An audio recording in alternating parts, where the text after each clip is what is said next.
Hey guys, welcome back to the YouTube channel. My name is Dana. I am a Philly-based birth and postpartum doula who specializes in helping working moms proactively prepare for maternity leave and also be ready to transition back to work after leave is over. So as I do with so many of my videos, like I have a ton, but as I do with so many of my videos, I want to start with gratitude. The last time I mentioned subscribers, we were at about 30. Now, I was my first subscriber and I said there's about 29 of you who have made the choice to hit that subscribe button and watch the content and follow along with the information that I'm sharing, and I'm so grateful for you. But now as I sit here, about 2 weeks later, we have crossed the threshold of 50. I have 50 subscribers, and honestly, you can knock me over with a feather. I am thrilled. I am so grateful that 49-ish or more of you, because again, I'm number one, have made the decision to follow along with what I'm on here yapping about. I know that it is not the most salacious, not the most entertaining, but it's truly just me coming from a genuine place, sharing my heart, sharing my passion, and sharing my journey as a mom, as a doula, as an advocate for other moms and working moms, and a birth worker. So thank you. I'm so glad that you're here. I hope you'll stick around. Another announcement that I have is I am about 85% done securing my next 2 Mom Friend Energy guests. So right now we are just coordinating schedules. You know, they're moms, so they're busy. I'm definitely not going to be difficult in arranging time with other busy moms. So just grateful that they're even willing to be interviewed by me and to talk to me, to be posted on this channel. So I have a couple of interviews coming up. I'm so excited for you guys to meet them. I will announce that when it's confirmed, but I have at least 2 more episodes of Mom Friend Energy coming out soon. If you want to be a guest on Mom Friend Energy, go ahead and click that link on my profile, my Stan Store link. You can fill out the intake form and you also will be interviewed for Mom Friend Energy. So today is just really a hodgepodge, a catch-up session. We'll call this another episode of Diaries. It's also kind of going to be like a hybrid of Mom Friend Energy because I'll talk about some current things that I am dealing with as a mom of a toddler. My child is 4. She will be 5 in January and is already asking me about a birthday party and birthday presents. There's a lot going on over here. She also just started a new school. So we are dealing with transitions, making new friends, leaving friends from her old school.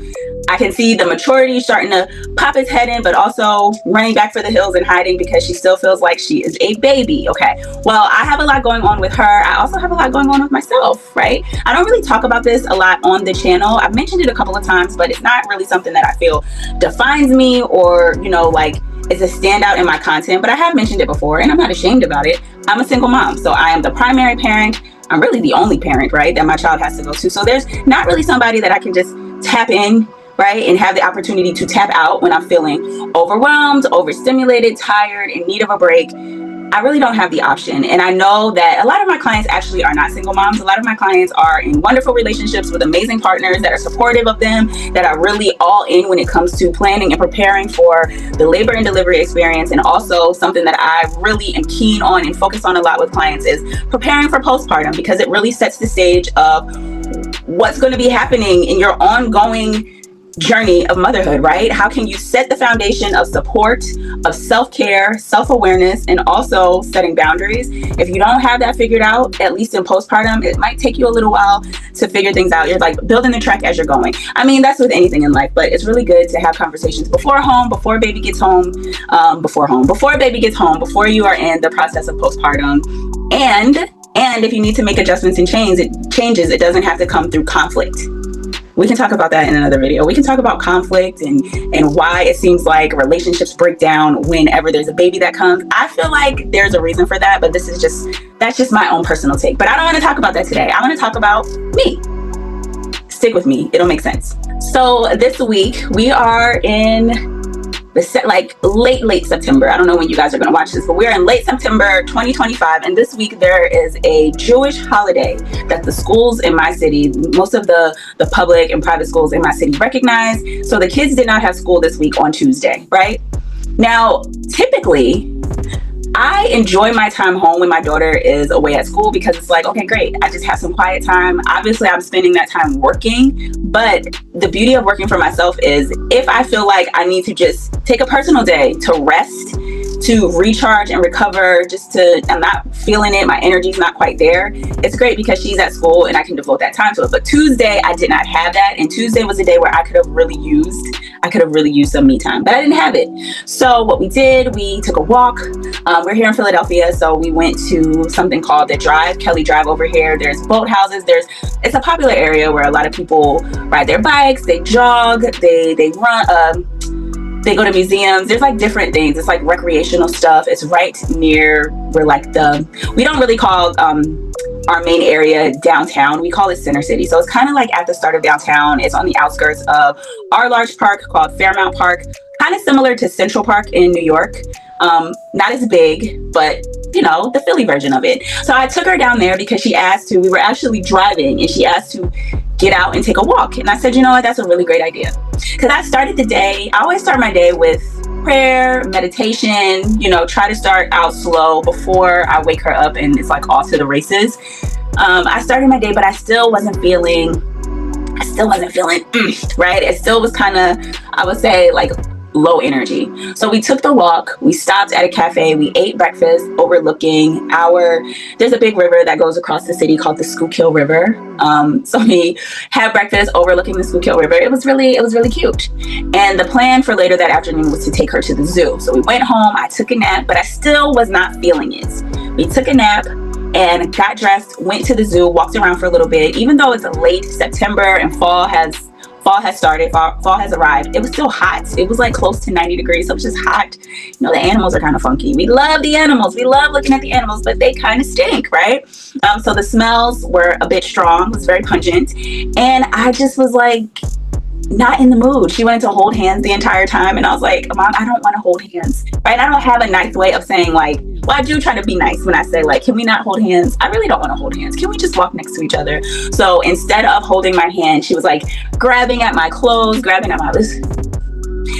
If you can't tell by now, I was just in a mood and she wasn't in trouble. She didn't do anything wrong, but I am human. She was saying, listen, it really hurts my feelings when you don't want me to hold your hand because I like holding hands with you. When we walk together, I want to hold your hand. As much as that normally makes my heart melt, Tuesday was not the day. I don't want you to hold my hand, right? And I had to explain to her, I love that you want to hold hands. And yes, I still love you and you're not in trouble and you didn't do anything wrong. But sometimes mommy does not want to be touched. I don't have any other way of explaining it. It's hard to explain it to a 4-year-old. And it's hard to feel am I wrong for doing this? Am I wrong for telling my 4-year-old who is so wonderfully attached and bonded to me that you've done nothing wrong, you're not in trouble, but I don't feel like holding your hand? It's hard, right? Do I feel like, am I evil? Am I like the evil mom who was icing her out? It's such a balance, right? So that was the day. But the reason why I'm bringing up our zoo visit is because while we were there, we saw the flamingos. The flamingos really, it was like a bright spot for me. Seeing them in all their splendor and beautiful pink glory and the way they have it set up, the exhibit at the zoo, you really are standing pretty close to them. You're kind of standing on a little platform that's kind of just right above them, and they're right there. And I don't know if he's a zookeeper, but the flamingo expert that was standing there was answering people's questions. And I remembered that there's something that I see frequently on social media, on different, parenting platforms that say, after flamingos give birth, it takes a while for them to get their pink back, right? Well, we know flamingos are birds, so they're not actually giving birth. They're laying eggs or laying an egg and taking care of it, and the egg hatches. So I said to the zookeeper, hey, have you heard that saying that after becoming parents, flamingos lose their pink? And I specifically said the female flamingos lose their pink, and it takes a while for them to get their pink back. And he said it's partially true because flamingos are only able to lay one egg at a time, and it takes so much energy and effort for them to do that. And because of natural predators in their habitat, they have to be very on guard and watchful of this egg. They have to protect the egg from its inception. But it's not just the female flamingos. The male flamingos lose their pink too. So they're both doing a lot of work. They're working in tandem. It's a partnership, the female flamingos and the male flamingos. And the reason why they lose their pink, well, they get their pink color because they eat shrimp. Whatever the chemical is in the shrimp that makes it pink also transfers to the flamingos. And that's how they're able to have their beautiful, vibrant pink color. So that got me to thinking, especially in that day, in a day where it was like, I wish I could just call somebody and be like, come get this kid. I am going to just take a day for me. But I don't have that. That is not my situation. So I thought that was interesting, that parenting is hard for everybody, for both parents, and it takes a 100% effort from both. The reason why that they lose their pink, I think I just mentioned this because I'm rambling, because they're not eating as much as they normally would. They're not taking as much care of themselves, right? So it takes a while once they know that the egg is good and the egg hatches and then the baby flamingo goes on to develop and they know that the baby flamingo is good, then they can start taking care of themselves as they normally would, and then they get their pink back. And I said, wow, that is so symbolic of how I feel my life has been for the past few years, right? Being in postpartum and not having that balance of responsibility from my partner at the time and taking care of my daughter, and just really feeling depleted and drained. When I first had her and I was nursing, you guys, I lost so much weight from nursing. And I'm not saying this is like a brag thing, but it just went to show how much I was not taking care of myself. So when you breastfeed, you're burning so many calories, and I was burning the calories, but I was not like eating the way I would. My pants were like falling off of me. My face was sunken in, and I guess that would be the equivalent of definitely losing my pink. But I also feel like I lost my mind. I also lost my mind. So through that experience of, I would say I'm not like the fuchsia pink that I was before, but it takes time. I'm a pale pink, and knowing that and understanding that this is not meant to be done alone. This parenting thing is not done alone. Sometimes it's a choice that we make. Sometimes it is a circumstance that we're put in. But this is just, it's not like a critique or a criticism of single motherhood. It's just meant to be, it's meant to be a reflection. I am so hard on myself just by nature. It's something that I've been working on really my whole life, to be kinder to myself. But to think that I'm doing something wrong or doing something bad, I feel like the pressure is so much more intensified, because it's one thing to let myself down, but to be at risk for letting my child down really scares me. Excuse me.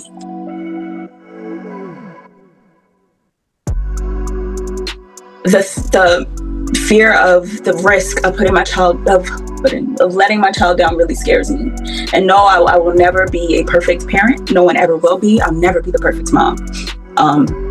But I really don't want her to look back on her childhood and just think, oh, my mom was so moody. My mom struggled. My mom had moments where she was mean. It's not about me being mean, but I feel like if I cannot honor what my body is asking for, like if my brain is in a space where it's just like, Daina, you need a break. You need some rest. You need to pour back into yourself, because if I don't do it, I will shut down, and it'll be worse, and it'll be crazy. So it's a conversation that we have regularly, because again, she's very little. She wants her mommy. And she might not understand. There's so much. It's almost like the tip of the iceberg, right? Like all you need to worry about right now is that you are safe, you are taken care of, you have everything you need, you have most of what you want within reason, and mommy is the one that is providing that for you. Of course, I have a village, I have help, I have my parents, I have relatives, I have friends that are very generous and gracious and kind to her. But when it comes to being a parent, I am home base. I am the first stop, right? The expectations are on me to provide, and I'm doing the best that I can. So as a kid, that's all I need her to worry about. As the mom who's making it happen, baby, the pressure is pressuring like no other. It's pressuring like no other, but the thing that keeps me going is I know that everything is temporary and tough times don't last forever, right? So whenever you're watching this, I'm recording this in September 2025. You might be watching this in 2027 or 2028. Hopefully by that time, I will be recording my videos from a condo with a view. I don't know. From a balcony, darling, from a yacht, while I'm vacationing, telling you, girl, it gets better, it gets better, it gets better, it gets better. And I know that it will. I know that I will continue to evolve. I know that I will continue to make it happen. And I will not let stress take me out, because stress is a killer.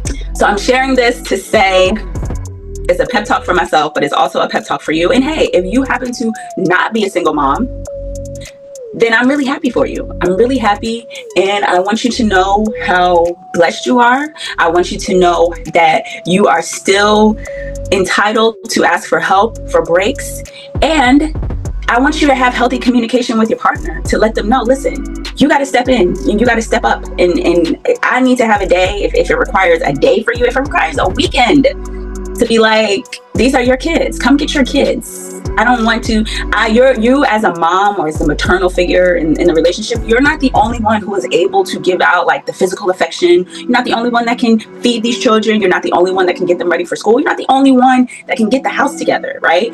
You might do it the best, but sometimes always operating at your best is wearing you down. So I want you to, this is my assignment for us this week, whatever week you're watching it, I want you to just take a moment and think, where are some areas in my life that I can do better for myself, right? And if that means that the kids are not going to have the fancy breakfast, right? The waffles with the chocolate chip smiley face or the cutout fruit shapes. Sometimes it's just like, I am not cutting this apple up. I'm washing it off and I'm throwing it in the bag.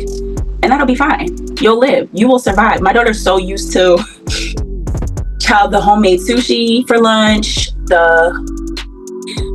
I am the problem. I understand that. I am my problem. I've given this girl above and beyond, and I'll continue to. I'm saying I'm the problem, but I'm not going to fix it. My daughter's still going to have the homemade lunches made with love. I'm going to get up at 5 o'clock in the morning and make her breakfast. I'm going to stay up late and clean the kitchen so she can have, whatever she wants for dinner. I really do that. And I'm not complaining. Sometimes I be tired, but I love it. I love every second of it, except for when I'm tired and I'm overstimulated and overwhelmed and not taking care of myself. So the assignment is, what are the areas that in your life that you need to pour more energy into, and what do you have to pull away from? And if you are in a relationship, if you are in a healthy co-parenting dynamic, you don't even have to be with the other parent in your relationship. If you're in a healthy co-parenting dynamic, have a conversation with them. Listen, I know your days to get the kids are just this, but can we just arrange for a week maybe?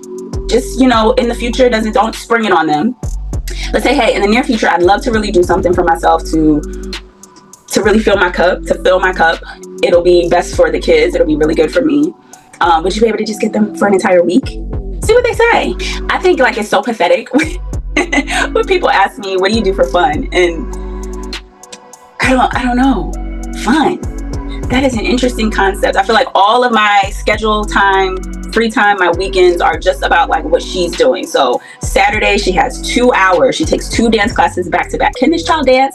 No, she can't dance. My baby barely has rhythm, but she loves dance class. So dance class. Sunday is swim. Can she swim? No, but she's going to continue to go to swim class until she learns how to swim. Ripping and running, groceries for the week. It's a lot. You know what I do? I need to find hobbies for myself. So I got a library card because buying books have been expensive. Got a library card and started checking out books. And before, I always would read the self-helpy stuff, the affirmations and I'm like, no, I just want entertainment, right? So reading fiction books and also forcing myself to actually read them, right? By the time the book is due back at the library, not just being 20 pages in. This book I'm going to finish before its due date is. Where is it? It came out about a year ago. Can you guys see it? Colored Television by Daina the Doula. It's a story. It's funny.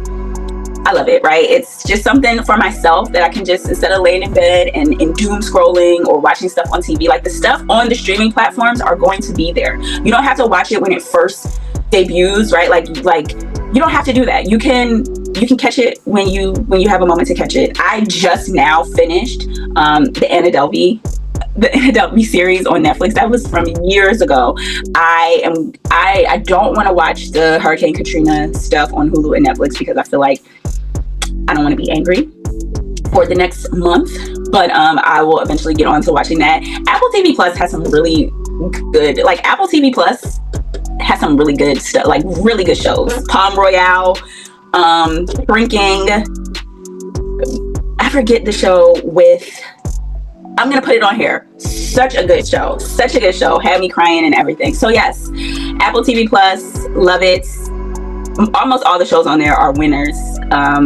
Severance, love those shows. But guess what? If you go a day or a week or a month without like just being tuned into what everybody else is tuned into, and just take time to like be slow paced and do things for yourself, they're not going anywhere. They're still going to be on the platform, and you can catch up and watch it whenever you feel like it. Okay, so thank you guys for hanging out with me again. Hopefully when I come back and you see me again, it'll be another person on the screen, and we'll be recording an episode of Mom Friend Energy. It's always wonderful.